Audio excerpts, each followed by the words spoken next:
encore une fois. Alors, dans cette vidéo, nous allons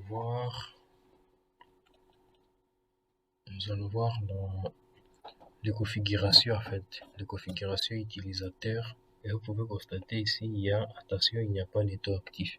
Ça fait partie de ces configurations utilisateurs.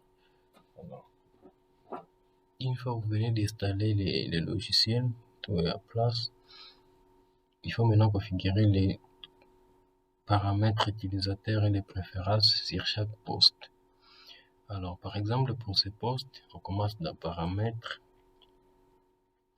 Première des choses, c'est mieux de mettre les taux. Alors, nous allons mettre les taux. Avant même de mettre les taux, vous voyez qu'il y a $ qui est figé ici. Qu'est-ce que ça signifie? Ça signifie que l'entreprise doit avoir une monnaie principale. Donc, l'entreprise doit avoir une monnaie principale. Alors, pour signifier la monnaie principale de l'entreprise, c'est la préférence. Et puis, il y a monnaie. Et là, on voit que moi, j'ai choisi les francs. Tu peux changer, tu prends $, nous avons que des monnaies. Alors, moi, je reste avec les francs comme monnaie principale. Ça signifie que les taux, si j'ajoute les taux, ça va me calculer des montants alternatifs à $. Alors, c'est pourquoi il y a déjà $ de préchoisi là-bas. Alors, et là, je vais mettre 2200, qui est le taux actuel. Je vais ajouter. Et là, vous voyez que le taux n'est pas actif. Et puis, je clique ici pour l'activer. Il va me demander de redémarrer. Il va redémarrer lui-même. Et vu qu'il y a une session, je n'ai rien à faire. Il va directement me reconnecter. Ça, c'est par rapport à ce qui concerne les taux. Et puis, il y a toujours la préférence alerte produit. C'est coché par défaut. Cette fonctionnalité nous permet qu'à les produits, si vous gérez des produits périssables, donc qui ont une date d'expiration, ça vous permet que quand vous êtes en train de confectionner des factures, il vous les indique à rouge. Il dit non, ce produit ici, il va atteindre une date d'expiration. Est-ce que vous voulez toujours vraiment les sortir du stock sur la facture de quelqu'un ou comment? Donc, c'est cette fonctionnalité. Elle est cochée par défaut. Une fois que vous enregistrez des produits périssables, ça va agir comme ça. On va voir ça. Il y a l'impression et facture. Ici, ça nous permet de mettre les noms de l'imprimante. Je profite de cette occasion. Le système il est configuré pour plusieurs types d'imprimantes. A4, B5, les imprimantes POS thermique, donc 80 mm, 58 mm, 76 mm, il y a déjà tous les formats configurés. Alors, celle que vous allez utiliser, après avoir installé les pilotes, vous copiez juste son nom ici. Je vais vous montrer comment on trouve les noms. Je vais taper CTRL. Pour trouver le nom de l'imprimante, vous venez bien sûr dans le périphérique imprimante. Par exemple, pour moi, c'est cette imprimante thermique. Je dois cliquer droit. Et puis, je viens dans paramètres. Dès que je suis dans paramètres, c'est ça les noms qu'il faut copier. Sélectionne comme ça, tu copies.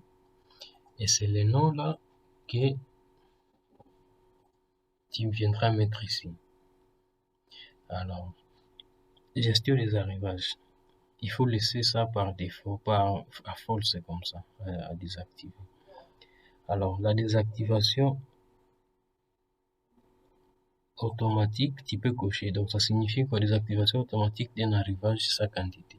Ça signifie qu'au fur et à mesure que tu es en train d'utiliser un arrivage, dès que les quantités finissent, vraiment, tu vois qu'il n'y a plus de produits dans cet arrivage. Le système lui-même peut détecter ça et désactiver l'arrivage. De telle sorte qu'il ne soit plus listé chez les opérateurs de saisie pour les factures, pour ne pas avoir une longue file des arrivages. Ici, nous avons la protection des factures.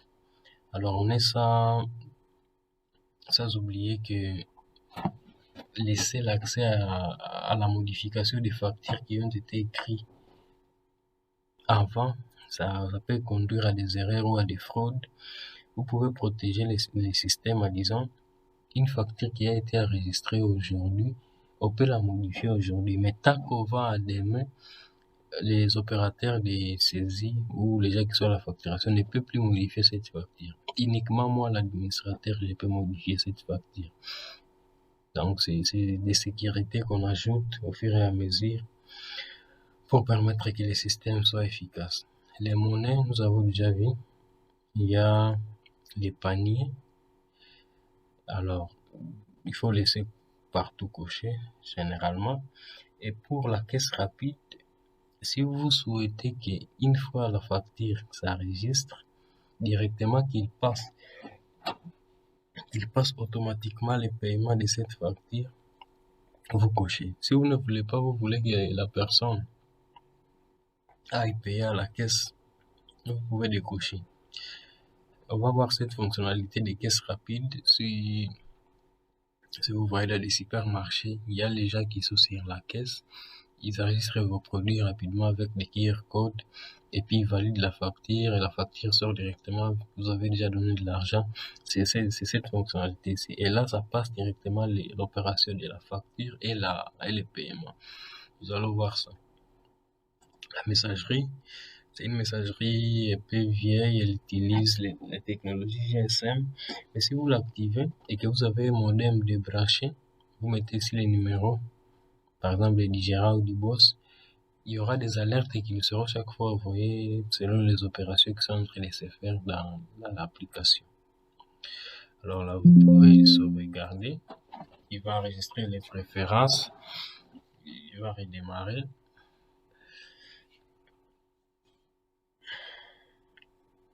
Et là, il connaît déjà nos préférences. Ça, c'était par rapport aux préférences là-bas. Alors, l'autre paramètre à faire ou à mettre en place, c'est les profils. Les profils, c'est le profil de l'entreprise, comme je disais. Alors, par défaut, il vient un nom générique que vous pouvez changer. Il faut mettre maintenant vos informations. Vous cliquez par exemple ici, actualiser les données. Vous mettez le nom de votre entreprise, les numéros de téléphone, l'adresse, votre numéro RSSM, votre ID NAT. Vous mettez votre logo ici. On va mettre celui-ci.